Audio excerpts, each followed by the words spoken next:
Be real. Keep it 100. Caitlin Clark has been on the receiving end of this sort of stuff way too much. Clark fans have been asking the same question for years now. How much worse can it really get? How severe do the fouls have to become before officials finally call them?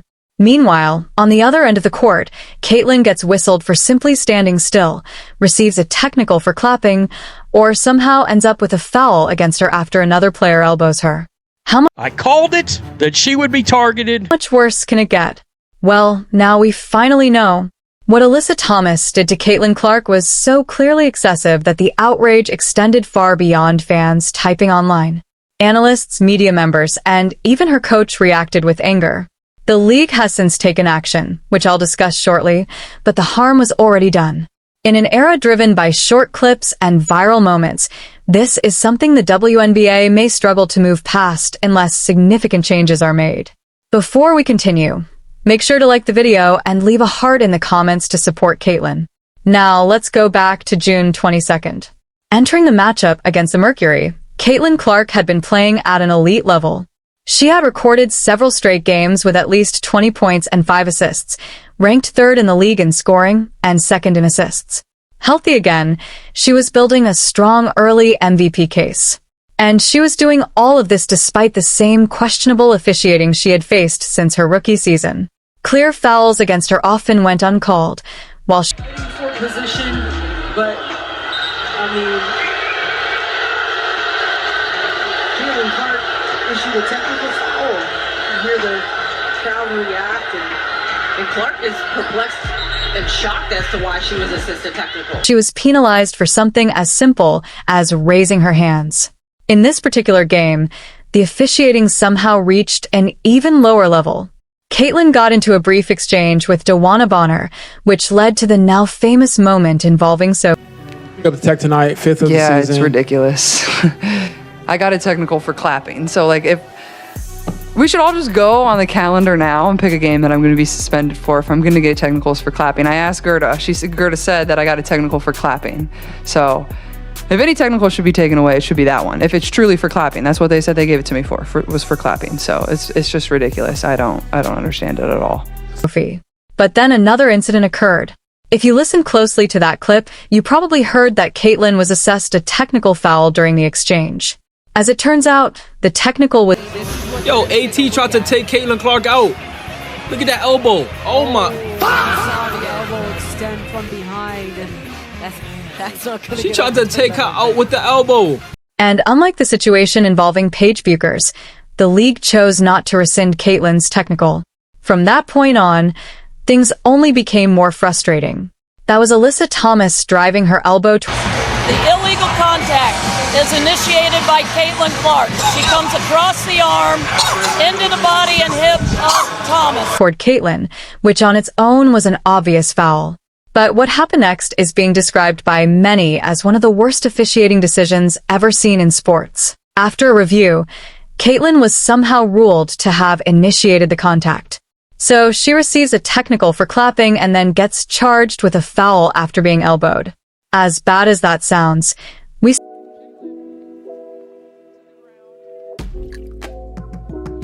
still have to return to the original question. How much worse can it get? Well, 2 days later, it got worse. Once again, Caitlin was putting together an excellent performance and was on track for a 20-point, 10-assist game when this happened. Did you catch that? That was a fist pressing down on Caitlin's neck, once again from Alyssa Thomas. And there was even more. From the other camera angle, you can clearly see a knee driven into her groin. Naturally, no foul was called.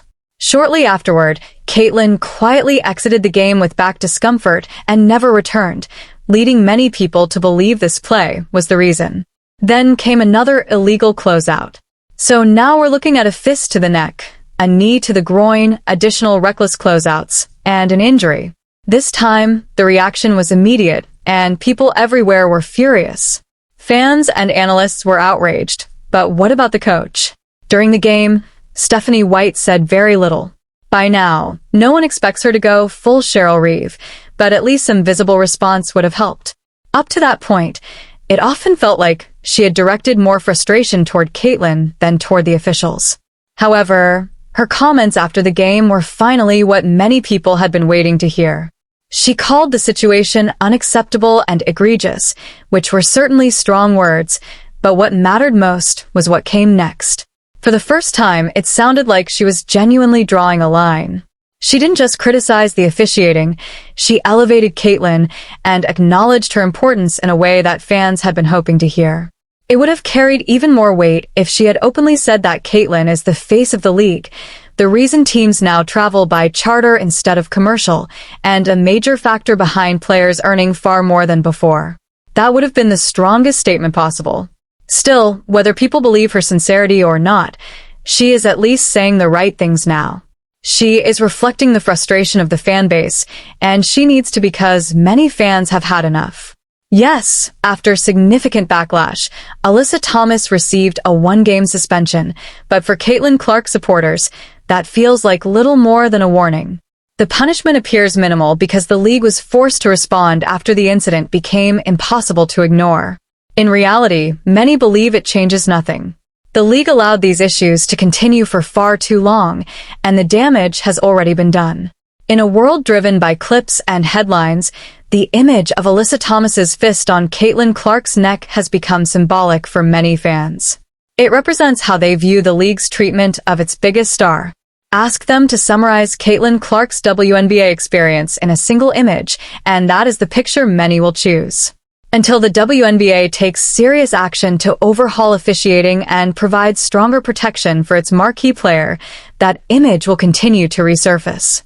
Every missed call, every commentator telling Caitlyn not to complain to referees, and every overly physical play against her will bring it back as a reminder of what happens when smaller issues are repeatedly ignored.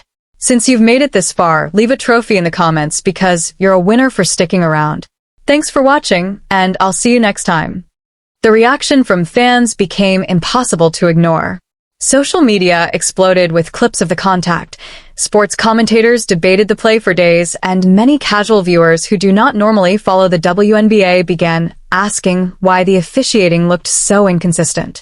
The league eventually handed Alyssa Thomas a one-game suspension, but for a large portion of Caitlyn Clark's supporters, that punishment felt far too light compared to the severity of what they believed happened on the court.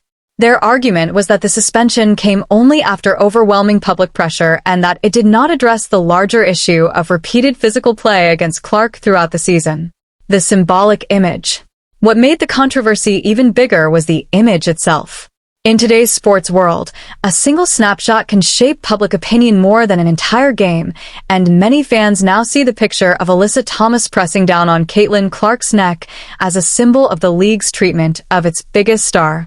Whether fair or not, that image has become a rallying point for people who believe Clark has not received adequate protection from officials. Every future missed call, every questionable technical foul, and every overly physical play involving Clark is likely to be compared back to that moment. The bigger stakes. The script ultimately argues that the stakes are much larger than one player or one game. Caitlyn Clark has become one of the most recognizable faces in women's basketball, driving television ratings, ticket sales, and mainstream attention for the WNBA. Because of that, the narrator believes the league faces a major credibility test. Either it takes stronger action to improve officiating and protect star players, or it risks allowing moments like this to define the public conversation. For Clark supporters, the issue is no longer just about a missed foul. It is about whether the league is willing to safeguard the player they view as the biggest reason for its recent growth.